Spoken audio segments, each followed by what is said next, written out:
Le mouvement en deux dimensions. Les projectiles. Vous trouverez la théorie aux pages 96 à 99 dans votre cahier et les exercices aux pages 100 à 103.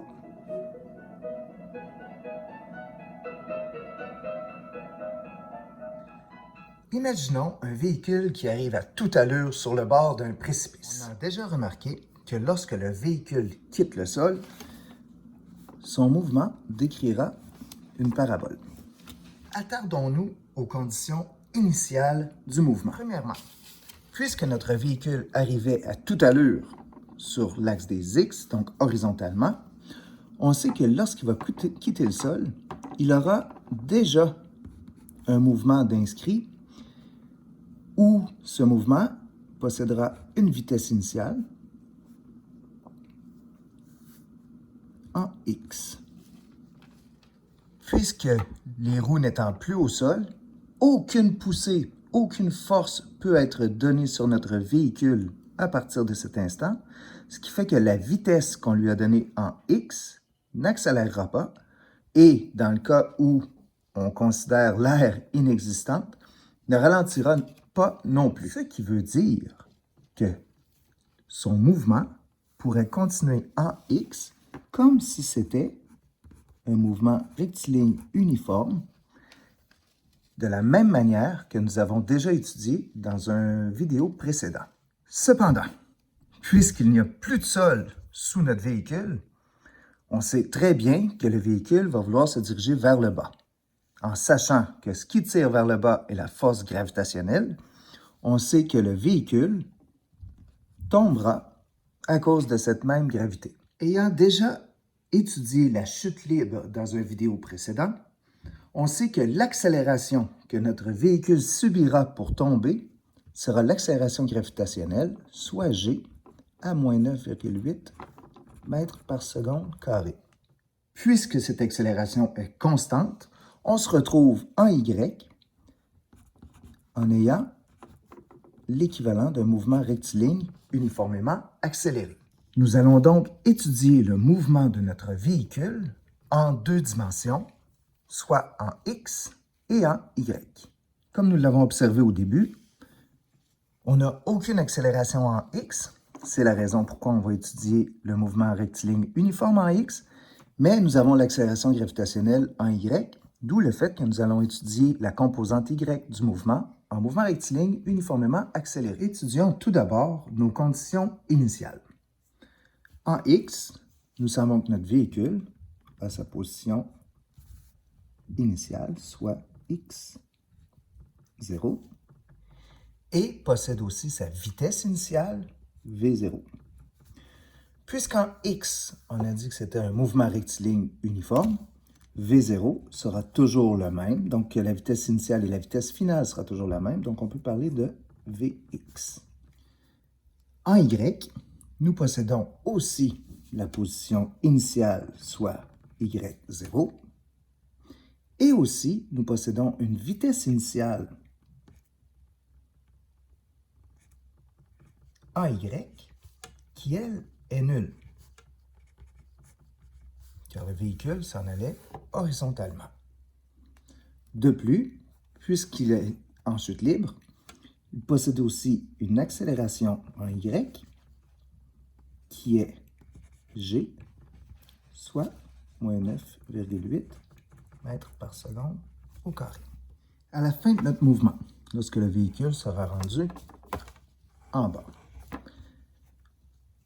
le véhicule se sera déplacé en X, donc il possédera maintenant une position finale X, et son mouvement se sera découlé dans un temps, appelons-le delta t. Nous pouvons faire de même en Y. Nous savons que la position finale en Y sera en bas, et aussi ce mouvement se sera découlé dans un temps delta t. Fait à noter, ce qui est très intéressant, c'est même si le véhicule fait un mouvement rectiligne uniforme en X et un mouvement rectiligne uniformément accéléré en Y, une chute libre en Y, même si les positions ne sont pas les mêmes, le temps fera le lien entre le mouvement rectiligne uniforme en X et le mouvement rectiligne uniformément accéléré en Y. Nous pourrons donc étudier le mouvement de notre véhicule, premièrement en X, qui est un mouvement rectiligne uniforme. On sait que la vitesse en X sera égale à la variation de position en X sur le temps. Et en Y, en étant un mouvement rectiligne uniformément accéléré, nous aurons les mêmes équations, soit l'accélération en Y sera égale à la variation de vitesse en Y sur le temps. On avait déjà étudié que la variation de position en Y donne la vitesse en Y plus la vitesse initiale en Y fois le temps divisé par 2. Nous avions déjà étudié aussi que la variation de position en Y avait P0Y delta T plus, dans ce cas-ci, vu que c'est l'accélération gravitationnelle, A delta T carré sur 2, et aussi V final en Y au carré moins V initial en Y au carré sur 2 fois l'accélération gravitationnelle. Le lien entre ces deux dimensions étant le temps. Advenant le cas où notre projectile serait envoyé avec un angle.